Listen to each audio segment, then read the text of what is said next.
Bharat is a vast country that stretches from the great Himalayas in the north to the Indian Ocean in the south. It has a rich and ancient culture that dates to thousands of years. India is a home to many religions, languages, ethnicities, and traditions that coexist in harmony.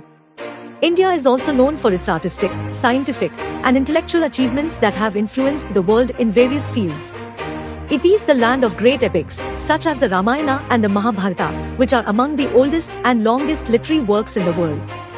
These epics inspired countless generations of people in India and other cultures with their wisdom and values. Bharat was also a powerhouse of knowledge and learning in ancient times. Many people from various countries came to study at universities like Nalanda and Kakatiya, which were centers of excellence in fields such as mathematics, astronomy, medicine, logic, grammar, and philosophy. India is also the land of the oldest martial arts form, Kala Pani Jail. This is a system of physical and mental training that combines elements of combat, dance, yoga, and medicine. It is also the land of great kings who ruled over vast empires and left behind lasting legacies. Some of those kings were Chandragupta Maurya, Ashoka, Sri Krishna Devaraya, Chhatrapati Shivaji, and many others. India has also produced many great philosophers who have enriched the world with their wisdom and insights. Some of those were Gautam Buddha, Bodhidharma, Chanakya, Swami Vivekananda, and many others. There is much more to explore and learn about this ancient and diverse country that has contributed so much to human civilization and culture. Apart from great diverse history and fascinating culture, India has also faced many challenges and struggles in its history. The people were cruelly treated at the time of Mughals and British. The British first came to India in the 17th century as traders and merchants. Britishers entered India in the name of business through East India Company, and slowly they have conquered our kingdoms one by one. Then the company exploited India's resources, drained its wealth, disrupted its economy, suppressed its industries, imposed unfair laws, divided its people along religious lines, interfered with its social customs, neglected its education and health care, and violated its human rights. They have ruled and looted India for more than 200 years. They have stolen our precious stones, artifacts, and many other valuable diamonds, and also looted more than $45 trillion. They started to treat our people like slaves and torture them like hell. After seeing lot of sufferings, many freedom fighters have come together with an ultimate goal to end British rule in India. Out of many atrocities and genocides, one of the darkest chapters in Indian history was the horrible sufferings, torture, and cruel treatment of the freedom fighters by the Britishers in Kala Pani Jail. Kala Pani Jail has witnessed the pain and courage of many Indian freedom fighters who fought against the British colonial rule in India. Cellular Jail, also known as Kala Pani, in the Andaman and Nicobar Islands. The Cellular Jail is a prison complex that was built by the British between 1896 and 1906. The jail was used to imprison and torture Indian revolutionaries who opposed the British rule in India. Many notable independence activists, such as Veer Savarkar, Batukeshwar Dutt, Yogendra Shukla, Bhai Parmanand, Mahavir Singh, Shiv Varma, and others were incarcerated here during the freedom movement. The jail was also designed to isolate and break the spirit of the prisoners, who were kept in small cells with no contact with each other or the outside world. The gallows were located at one corner of the jail and had 3 hanging ropes that were used to execute prisoners by hanging them till death in front of other prisoners, in order to maintain constant fear among them. The prisoners had to extract oil from coconuts by crushing them between the wheels for long hours without any rest or food. The oil mill was located at another corner of the jail and had 2 large wooden wheels that were rotated by prisoners who were chained to them.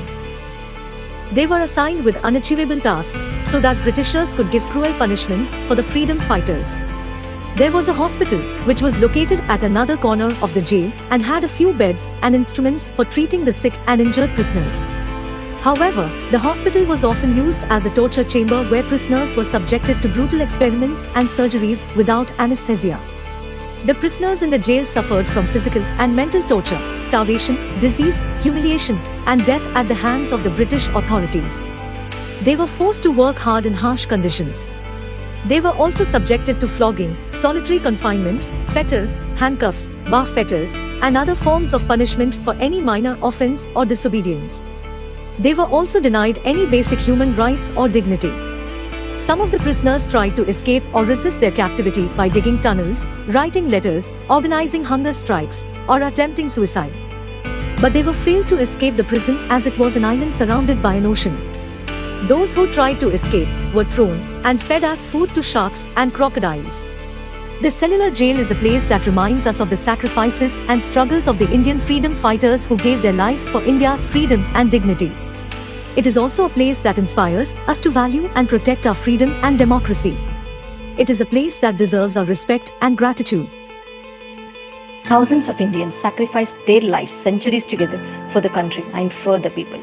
So their sacrifices shouldn't go waste. Today's generation understands Independence Day means it's a holiday and a jolly day.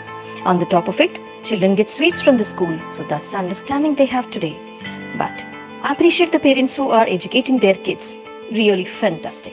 But my concern is that how many parents are talking to their children about the importance of freedom? The people who struggled and sacrificed their lives for the country, our tradition, about our culture, our moral values.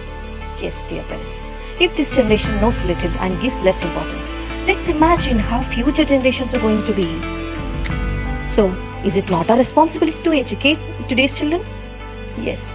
Dear parents, let's start more focusing on educating our children. Let this generation realize the sacrifices.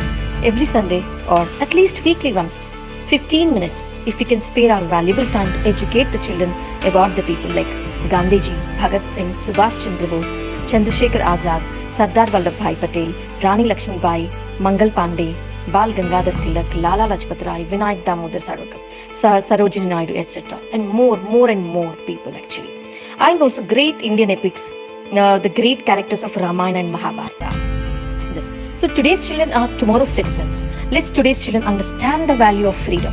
Let them develop patriotism, honesty, hard work and sincerity. Today's little wonders makes great miracles when they grow up and turns out to be a matured and balanced personalities. So, happy Independence Day. Let's celebrate grand. Jai Hind.